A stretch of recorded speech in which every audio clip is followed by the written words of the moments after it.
కాశ్మీర్లో కొత్త railway line పర్ఫెక్ట్గా ప్లాన్డ్గా నడుస్తుంది. కానీ సమస్య ఏంటి, ఇప్పుడు మంచు అక్కడ ఇది -5 -10 డిగ్రీల సెల్సియస్ ఉష్ణోగ్రతలతో మంచు గడ్డలు గడ్డలు కట్టేస్తుంది. పట్టాలు ఎక్కడుందో ఎత్తుక్కోవాల్సిన పరిస్థితి. కాబట్టి ట్రైన్స్ ఆపేయాలి. కానీ రైల్వే శాఖ ఈ టైంలో అక్కడికి వచ్చేటువంటి పర్యాటకులను దృష్టిలో పెట్టుకుని కీలకమైనటువంటి అడుగులు వేస్తోంది. స్నో కట్టర్లు రంగంలోకి దించింది. స్నో కట్టర్ల ద్వారా హెవీ స్నోఫాల్ ఉన్నటువంటి ప్రాంతాలు, శ్రీనగర్ రైల్వే స్టేషన్, జమ్మూ కాశ్మీర్ ప్రాంతాల్లో స్నో కట్టర్ల ద్వారా రైళ్లకు సంబంధించి ఆ ప్రాబ్లమ్ని సాల్వ్ చేసేటటువంటి ప్రయత్నం చేస్తుంది.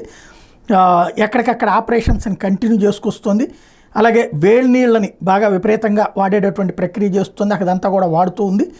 అలాగే ఎక్కడైనా సరే ప్రాబ్లం వస్తే ఇమ్మీడియట్గా చర్యలకి రంగం సిద్ధం చేసి పర్యాటకులు ఎవరైతే ఇప్పుడు అక్కడికి వస్తున్నారో వాళ్ళందరికీ ఇబ్బంది లేకుండా చూసేటటువంటి చర్యలు ప్రారంభించింది.